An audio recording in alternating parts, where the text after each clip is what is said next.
Everyone loved this speaker. I didn't. Did I get it wrong with these little guys? Oh, the Micca. The mighty little Micca RB42s. I'm sitting here filming this and I thought this was a hand. No, it's just a blanket. They are a tiny bookshelf speaker. They come in at $150. They've been around for quite some time. The only reason that I have them back in the house is because I just reviewed the Micca RB42X Gen 2. That was a mouthful. And I thought to myself, did I get it wrong the first time I listened to the RB42? Yeah, that's right. Maybe I got it wrong. So when I brought the KEF LS50 Metas back into the house, I thought, well, let's revisit another speaker. Because I always talk about these speakers.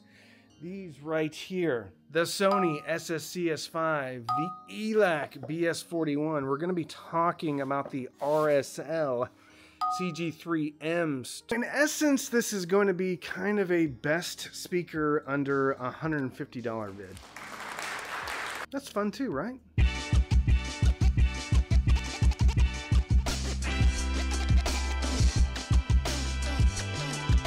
Just listening to Lazaretto by Jack White, and I noticed that the curtains behind my speaker were moving. Now, I can't let you listen to Lazaretto because then I'll get a copyright strike. However, I can show you what this diminutive, I have a hard time saying that, what this little speaker can do, how much air is being pushed out of the rear port at about 80 decibels of SPL. That's a little War Pigs by Faith No More. It blew out the candle. Man, I am so glad I have these in the living room, because had it not been for the living room, I would not have seen just how much air they're moving out of this enclosure from this tiny little 4-inch woofer. But look at the beefy surround on this woofer. I gotta tell you, it's not looking good for my previous opinion of the Micca RB42s.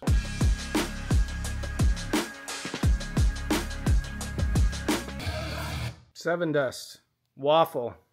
Now, this song is bassy, and I'm pushing these things at about 80 dB here in the big living room, and I am, let's see, 1, 2, 3, 4.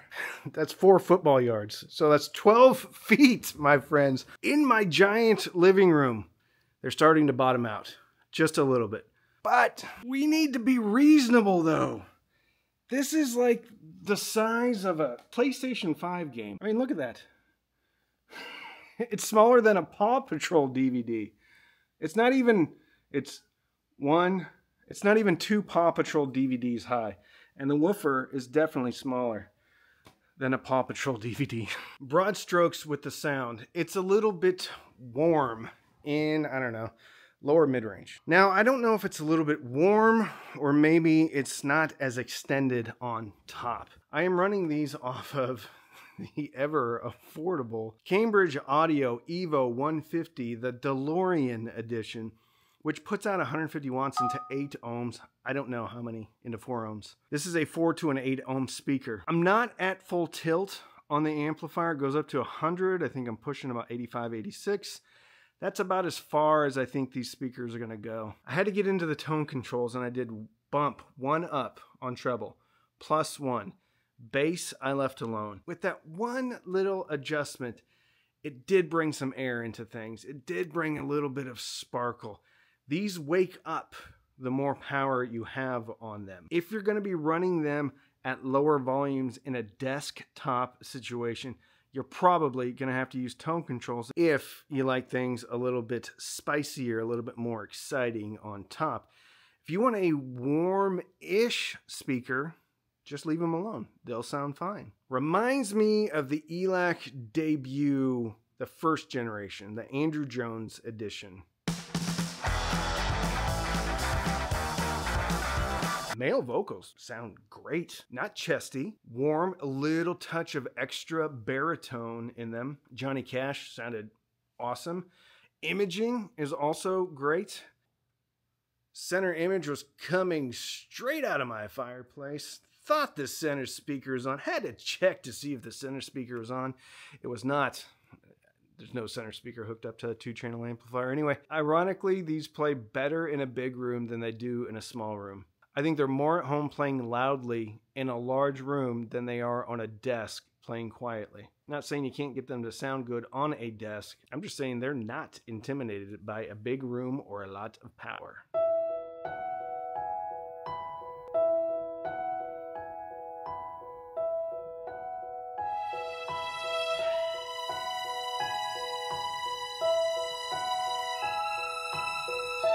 So, was I wrong about the Micca RB42s?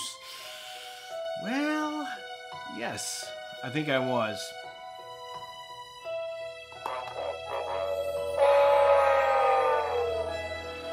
When I first had them, I was playing them in the near field, and I just don't think I had enough power going through them to get them at their best. I don't know if this is a good desktop speaker. You can play around with tone controls. You could even play around with an amplifier that has loudness control. If you have a Weem streamer, you can EQ till your heart's content. But I thought they did the best in the living room. I could see these being used for a soundbar replacement in a smaller room. And I had a sub hooked up to them out there, but I just pulled the sub all the way down. I did notice when I pulled the sub up a little bit, it seemed like the soundstage just got ginormous. I crossed the sub over at 80 Hertz. People may think with a sensitivity of 83 dB, this would just not work with the Weem amp. I would argue that if you put a high-pass filter on the Miccas and run a subwoofer, it's going to be able to push them just fine. I also used the ZA3 from Fozzy Audio with the Cambridge acting as a preamp. The ZA3 could drive them. Didn't feel like it was quite as dynamic as the Cambridge. But to be fair, the ZA3 is $150, the Cambridge Audio is $3,200, and you're not really missing that much. Just turn the ZA3 all the way up, control volume on your preamp or your DAC. And if you have a Weem streamer on that, then you can do your EQ there.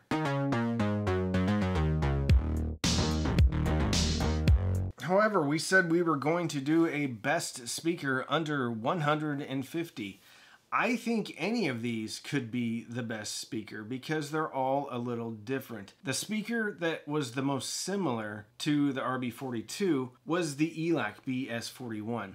I think the ELAC can hold together at higher SPLs, which means you're going to be able to get them louder. I think the bass, if anything, is a little bit tighter and a little bit cleaner on the RB42s. The Sony's completely different animal. I wouldn't say polar opposites, but the Sony's obviously have a lot more air on top. And I felt they could take a little bit more juice before the Sony's woofer bottomed out. However, I think the RB42 has cleaner bass than the Sony's too. I think there's a little bit of cabinet resonance going on with the Sony's, especially when you get them dancing. The RSL-C something, another outlier in this group outside of size and price. That speaker has a low frequency roll-off of, I believe, 90 Hertz. So you definitely have to use a subwoofer for it.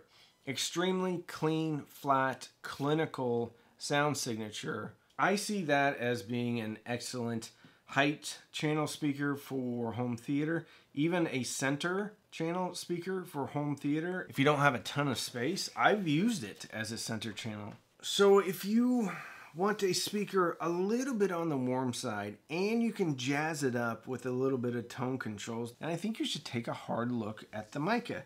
Did I get it wrong? Yes, I got it wrong. This could be the one for you, for your affordable system, but you really need to check out this video, Insane Audiophile System for less than $450 featuring the Weem amp, which would be a great pairing with this because of the high pass filter. Check it out, click on it, you'll love it.